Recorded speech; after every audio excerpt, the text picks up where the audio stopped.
The European Union has unveiled a new strategic roadmap for enhancing its collaboration with India across different sectors. And in this video, we are going to break down its key features and also understand the implications it is going to have on us. Hello and welcome to Drishti IAS. My name is Saloni Nankyolier. Let's get started. So, this new strategic roadmap, which has been unveiled by the European Union, is actually like a blueprint for deepening connections between EU and India across different sectors, across different domains like trade, technology, defense, climate, and people to people ties. So, think of this roadmap as an exhaustive vision document where the European Union is planning to collaborate with India across different sectors, like from trade and investment to defense, security, climate change, supply chain resilience, people to people mobility. All these things have been talked about in this strategic roadmap. So, let us begin by understanding the key features of this roadmap. So, as I mentioned, that here we are going to focus on a lot of sectors, but the most important one, like the first and foremost one here, is trade and investment. So, India and European Union, they are negotiating a free trade agreement, and this needs to be finalized by the end of this year, 2025. So the free trade negotiations are already in talks right now, and a good thing here is that a timeline has been specified. So European Union and India, they need to come with an FTA by the end of 2025. And what is going to happen if an FTA comes into place here? So naturally, both these countries, like the European Union countries and India, are going to have better access to each other markets, and with reduced tariffs, our exporters are going to benefit. So it's a good thing if the FTA is finalized with EU by the end of 2025. Now, other than trade and investment, there are a lot of other sectors like supply chain.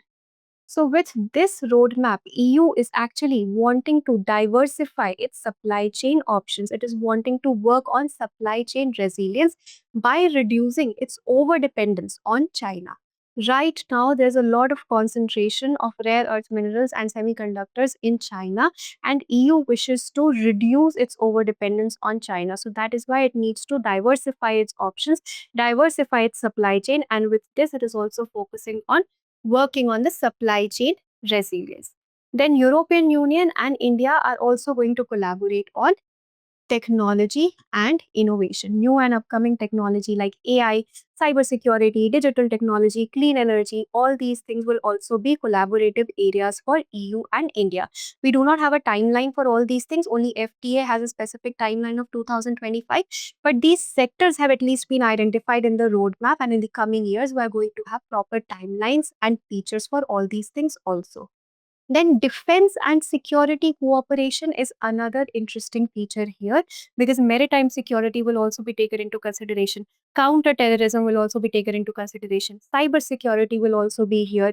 So now if you notice, it is a good step because India is a non-NATO country, and generally European Union does not place its trust in non-NATO countries when it comes to defense and security cooperation. It's majorly trade and investment deals that it has with everybody else, majorly, but not a lot of times defense and security cooperation is seen. But having including India in this thing, it just tells us that EU has a lot of trust. It's placing its trust, or at least it's showing its trust in India. So EU is recognizing that India is an upcoming global power. We are already the fastest growing major economy. EU is recognizing, it is acknowledging all these things, and it is adding more and more areas for collaboration with India. Defense and security being an important one. Then climate and connectivity, it's another interesting thing here. So climate is also something that we collaborate on. Connectivity, we already have India, Middle East, Europe corridor, and other projects will also come into pipeline where more and more connectivity can be established between EU countries and India. And people to people mobility is also a unique feature here, because we are not just focusing on trade, investment, defense, or technology, innovation. We are also focusing on people to people ties. We are wanting to expand our mobility so that the people from European Union countries and India, they can travel freely across their geographies. And special focus is being given on researchers, students, and scientists, because There is a program called Horizon Research Program. This Horizon Research Program is of European Union, and European Union is very keen on adding India to this research program. What is going to happen if India enters the Horizon Research Program? So our students, our scientists, our researchers, they will be able to get funding from European Union to enhance their research in these upcoming technology like AI and cybersecurity, clean energy, digital energy, all these things, because it will get funding from, or they will get funding from European Union. So Horizon Research Program is a unique feature here, and EU is very keen on getting India an entry to this program. So you saw so many sectors have been talked about in this roadmap. Only time is going to tell how things are going to advance in this sector. It's a developing story. Right now, only FTA's timeline has been finalized. But a good thing is that at least these sectors have been identified, and we're sure that we are going to collaborate across these sectors. However, there's only one caveat that the European Union mentioned. It said that it wants to deepen its ties with India, then it's already doing that. But it is also concerned about India's activities, certain activities like India participates with joint military exercises with Russia. Then India buys oil from Russia, and this is naturally not sitting well with US and the European Union. They have time and again raised their concerns. So right now also, with the unveiling of this new strategic document, they again mentioned that our ties can be more fruitful. We can have more closer association with India if India stops its ties, or if India stops buying this oil from Russia, or stops participating in these military exercises with Russia. Basically, if India just stops collaborating with Russia across these different sectors. So that is something that's against our sovereignty. But what has been India's response largely? We have been welcoming. India's response has been positive.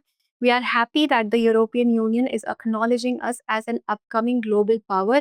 It is acknowledging that that our economy is growing very fast, and it's a good thing that it wants to collaborate with us through these different sectors.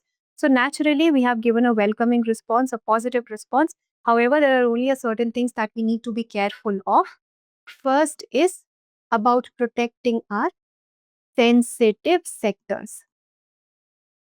Sensitive sectors like agriculture, fisheries, dairy, because here we are talking about small farmers, marginal farmers, small fishermen. So we do not want to give them unnecessary competition from outside. So we need to have proper protectionist policies, which we already have. And that is why that is also one of the major contention points, even when it comes to having trade deal negotiations with the US, that we are not very keen on opening up our agriculture and dairy market for outside.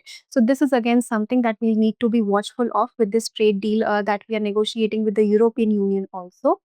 Then we also need to be mindful of the non-tariff barriers that the European Union places. Like it has very stringent labor laws. So there are some non-tariff barriers that our exporters might have to face. So for that, we need to have capacity building